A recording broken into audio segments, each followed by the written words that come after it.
The firmware fire drill that's the rescue audit if they're in a jam and they need some services. So let's talk a little bit about the firmware fire drill. So this Yes. isn't just, hey, we're going to take a quick look and see if we can find some bugs or issues that we can tell you about. This is, you got problems and we need to do more than a cursory look at your product. So let's talk about this. You've done this before. Yeah. You've been in this situation where people have showed up and said, Absolutely. we got problems. You need to help us.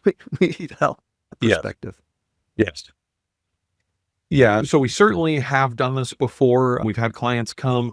Sometimes they have existing firmware from maybe some of their internal team worked on it. Maybe a previous contractor worked on it. Maybe it's some legacy system that's years old, but they come and they say, Let me just interject something here. So here's those places. Sure. Has there ever been like, oh, we've acquired this company and we've gotten everything now, and we're looking at this firmware and we're like, what the? Can you help? Yeah. Sure. Okay. So yes. So definitely that is another acquisition is also a place where one company acquires another. And as part of that, they've gotten some firmware, and it might be for parts that their team is unfamiliar with.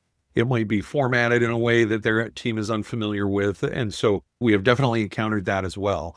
And so the intent behind this is really a much deeper engagement. Here, we would start with an evaluation and figure out what is the current state. We try to identify what some clear goals would be coming out of it, and then put together an estimate for what we think the effort is going to be.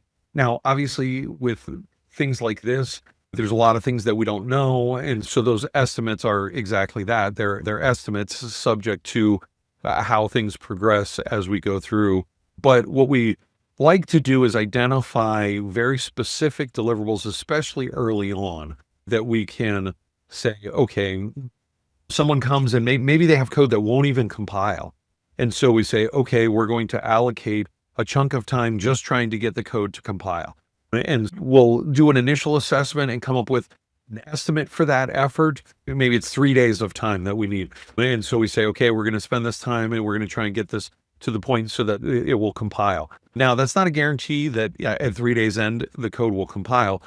Most likely it will, because that's a decent chunk of time to get to that point. But the intent is to try and have some clear deliverables first so that clients don't feel like they're just writing checks and not getting anything out of it, and to try to break up the process into reasonable chunks of work that we can focus on and make sure that we're moving towards a resolution. In every instance, we come in, we try to evaluate it.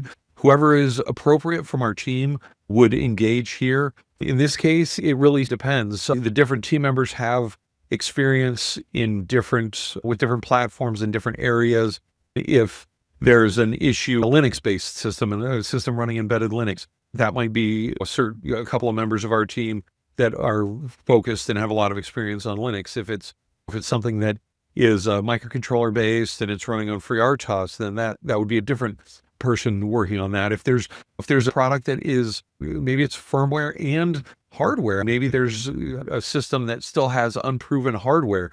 And so we've got some team members who have a lot more hardware background. And so those are who we would want to engage there, because sometimes the firmware problem is not actually a firmware problem, it's a hardware problem. And so having someone that has the experience with working right at that boundary of firmware and hardware, that can understand that and recognize when something is in fact a hardware problem and not a firmware problem, that's the person we want working on those. So once we understand what that problem is, we have the appropriate member of our team engage, we break it up into some reasonable deliverables so that we can make sure that we're staying focused. We can make sure that the client feels they're getting good value for their investment, and work towards a resolution as quickly as possible.